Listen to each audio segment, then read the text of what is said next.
Good morning, everybody. Welcome to Chassidus in the morning. Inyanah Toras Chassidus. Mitzvah Hashem finishing today or tomorrow. This shir is for shleimah for Chaim, Refael Ben Sarah, and Bentzion Ben Sarah, Chaim, Baruch, Eliezer Ben Raisa, Esther, and also for Rachel Bas Eliezer. Okay, we have two more parakim to go, and you could say that this parak is like put your heads together. So I'm going to explain it outside, and then we're going to continue. So essentially, we've been discussing how Chassidus is the essence of everything, and how it's because of that it can, and ultimately because of that it expresses itself in everything, and specifically it's in the lowest to the lowest, so to speak, the physical, our physical world. Not just our physical, but the Gashmius, and not just the Gashmius, also the Nefesh Bahamis. And Chassidus is meant to express itself in these things and bring itself out in these things. That's taking the etzem, the essence, the quintessential point of everything, and expressing it the most, and specifically through that showing.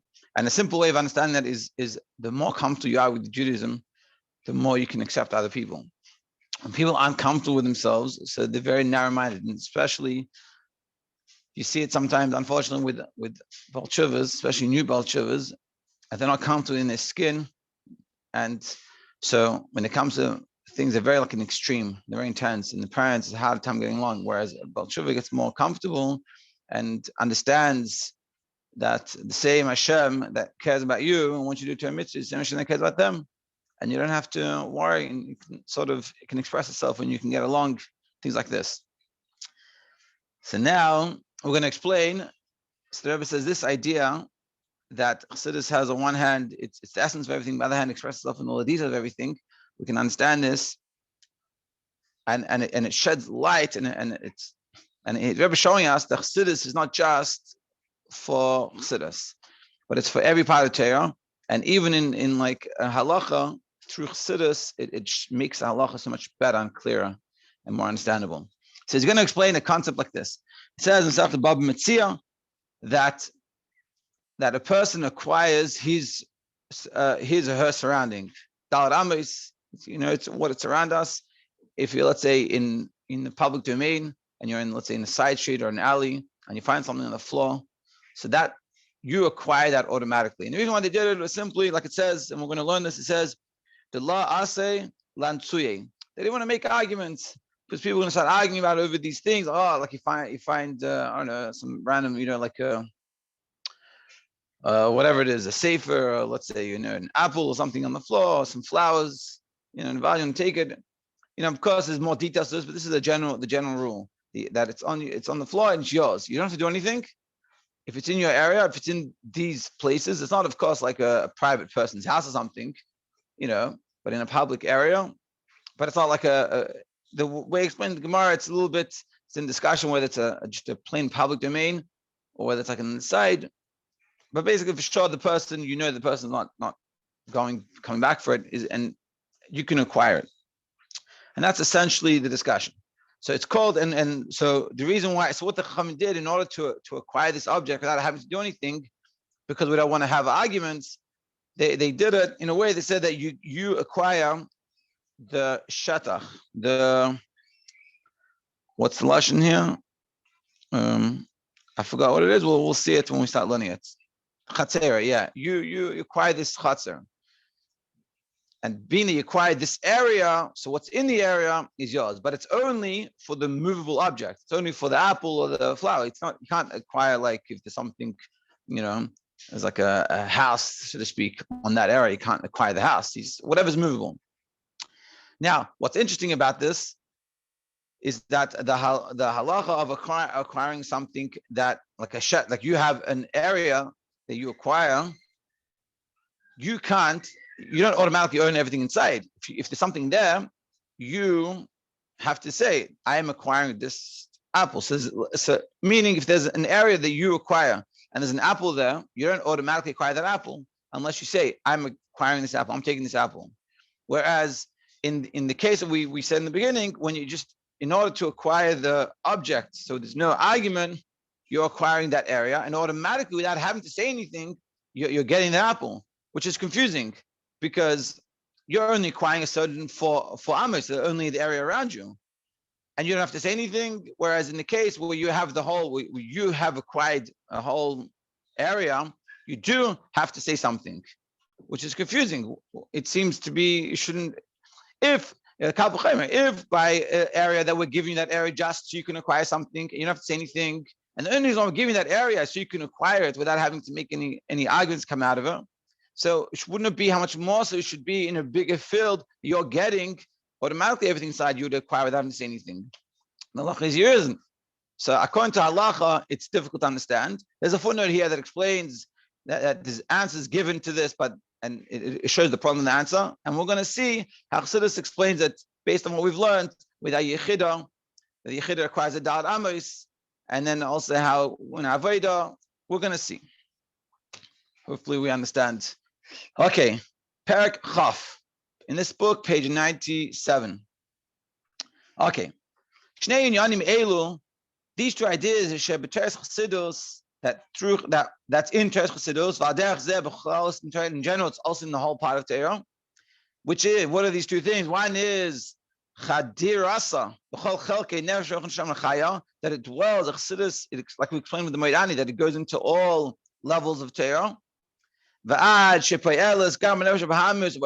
it affects the physical world and your nefesh b'hamis, like we explained in chapters before. That's the first thing, that Chassidus dwells in everything and gets into everything. And base, bitui atzmusa, that the essence, the expression of the essence, who davka idei pulas of a nefesh b'hamis olam. It's specifically through its effect of the nefesh b'hamis in the world. And so we said before, it's a beautiful word that we discussed a few times already, and I've been forgetting about it with friends. That Chassidus' truest expression is specifically in the physical world. That's what we're saying here. So this two ideas that the Chassidus can express itself in all these levels, and its truest and the second thing is that its truest expression is in this physical world and in Nefesh B'hamis. So yesh dugmasam, there's examples of this, like everything in Chassidus, gam b'nigla, also in the revealed parts of Torah, in Gemara, in Halacha, Halacha. And Ella, and even more, Halacha Zul, the Benigla, Nitaisev Ba Bir Al Yidei Inyanim Anash Chassidus, that through the Chassidus, it adds in understanding and explaining this idea. Meaning that the Halacha by itself is a little bit hard to understand, and when you add the Chassidus to it, it makes it a lot clearer.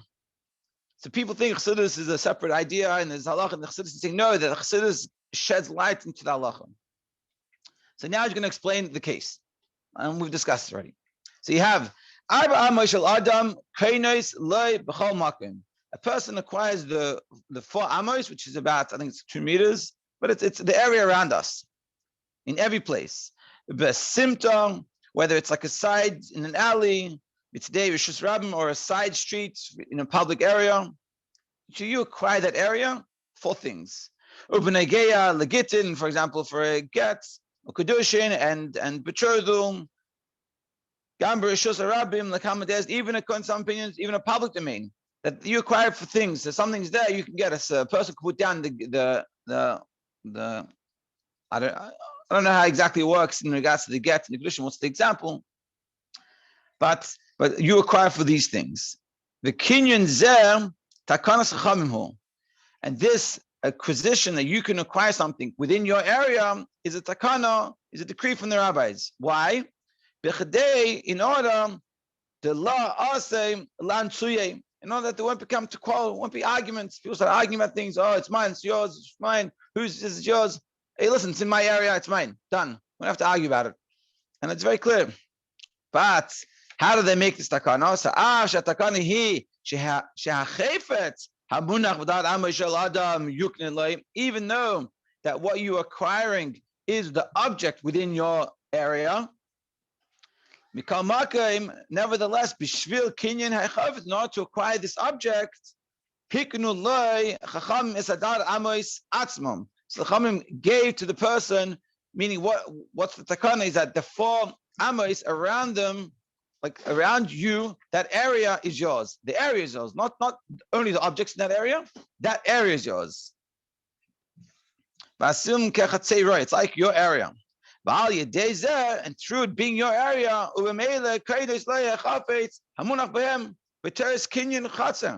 in as the law of the chatzer, you're able to acquire this thing because it's your chatzer, so you can acquire take what's inside of it. And it says in the brackets, therefore katan shein chatzer, therefore a katan, a minor that can't acquire property. It doesn't also have this whole thing doesn't apply to him because he doesn't have dal amos. So a child doesn't have this concept. But essentially what we're saying is that the Chaim made this takana is that the 4 amos around us we own. And therefore objects that are in there, like the apple or whatever it is that it's found, it's yours. Ella, but there's a caveat. Shezeh mashe hiknu chachamim la'adam es dar amasav. The fact that you acquire these 4 amos, who rak letzerech kinyan chayfetz hamunach bem. It's only for the objects that are there. You don't own that area. You're able to take what is there, but not the actual. It's not your property now. Nothing else. So it's your area for the objects that are there. So that's what I was saying. So again, you have the 4 dalamas around you, the area around you. The Chaim made the takana that it's yours in order to be able to take what is there. So it wouldn't come to quarrels. That's how it works. Now, even though even though the reason why you're being able to take these objects because of the fact that it's your dar amos is because of the fact that it's the chatzer, it's this area is yours. Nevertheless, it has an advantage to the kinyan chatzer, meaning the basis of this idea is because of the idea of the kinyan chatzer acquiring the area. But it's not just, it's even better than acquiring the area than the typical sense. Why? Because shechatzer eina mishtameres, because the area, the chatzer doesn't work. It's not included. That's meaning a chatzer she'eina mishtameres, a koyad, or an area that is not guarded. Gam she'omed b'keiruv lahachefetz. Even if you're very close to the thing, but into the extent that you can just bend down and pick it up. The typical rule of the chatzer of that area, in the general sense, not the 4 amos you're getting to acquire this object, but the general idea of the 4 of a chatzer of an area that you acquire. You're not able to take that object until you say, "This is mine. This is my property, and I acquire this object for me." If you don't say that, it's not yours. Whereas when we make the acquisition, we say this is 4 amos of mine. When we say, but according to the takana of the Chaim, that the 4 cubits around us, the dal amos around us, is yours. Even though it's not enclosed or supervised, you don't have to do anything. You don't have to even say anything. To the extent that even if you don't have in mind, you don't even care about it, but it's there, it's yours. You have ownership of this because it's in your 4 amos that the Chum made this takana. The 4 amos is yours. So it's interesting that on one hand, that when something is in your area, in your 4 amos, let's say in the side, in the alley, it's yours. You don't have to say anything or do anything. It's yours, even if you don't even think about it. It's yours. Whereas in general, when you have, and that basis of that rule is the fact that a chatzer is a person's. So, but in the typical sense of the chatzer, when you have a property, an area that is yours, you can't just take anything inside. Someone drops the apple inside. You can't just take the apple. You have to say, "This is my area, and this apple is mine," which is confusing. For Tarach Be'er need to be explained. Mikei ban shekol hakinyan. The dar amos, who mitam kinyan chatzer, since the whole idea of the acquisition, the kinyan of the dar amos, of the 4 amos, is from the reasoning of the kinyan of the chatzer, of the acquisition of the chatzer. The dar amos, in regards to the dar amos itself, it's on a lower level than the chatzer. But you not even own it for anything else, but for the object. The property is not yours. All that area is not yours. It's just the object. So when it comes to the 4 amos, it's a lower level. You're not getting everything. You're not getting the property. You're just getting the object. And in that case, you don't have to even say anything to get the object. Whereas in the case where it's the bigger area, and which is the basis of this 4 amos, you have to say something to require it. It's weird. It's confusing. So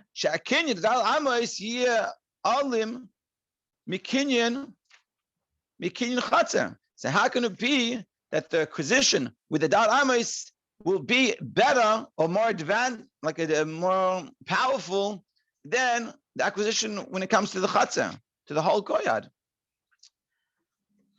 If you don't understand, it's fine. And I see it's a little bit late. We're going to run through the explanation and tomorrow we'll finish off. Okay, Rabbi Weiss's explanation is like this. And now I'm going to explain according to Chassidus will help you understand this whole concept. But dal amos of shel adam, the 4 cubits of a person, mispashetes bechinas yechida shabai. Our yechida, which we've been talking about, spreads out to the 4 amos. It's there. It reaches the 4 amos. And therefore, kainis loy la adam shaloi ba'amirasei v'daite. Therefore, because it's from the yechida, you acquire it. That it's not from anything you say or not from your knowledge. The yechida is above everything. It's a quintessential point of view. So it's not negeya anything that's within you. But the hispashtus, the spreading out of the yechida of these 4 amos, is in order to acquire whatever's there. Acquiring something that's outside of the person, like this object, which is in spiritual terms, the person's abilities, his koiches, because in all the other 4 levels of us, the nefesh, ruach, neshama, and the chayim, which is the arba amos, so to speak, you can't express the yechida.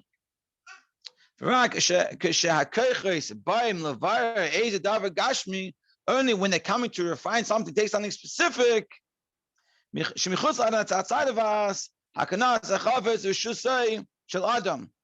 becomes in his reshus.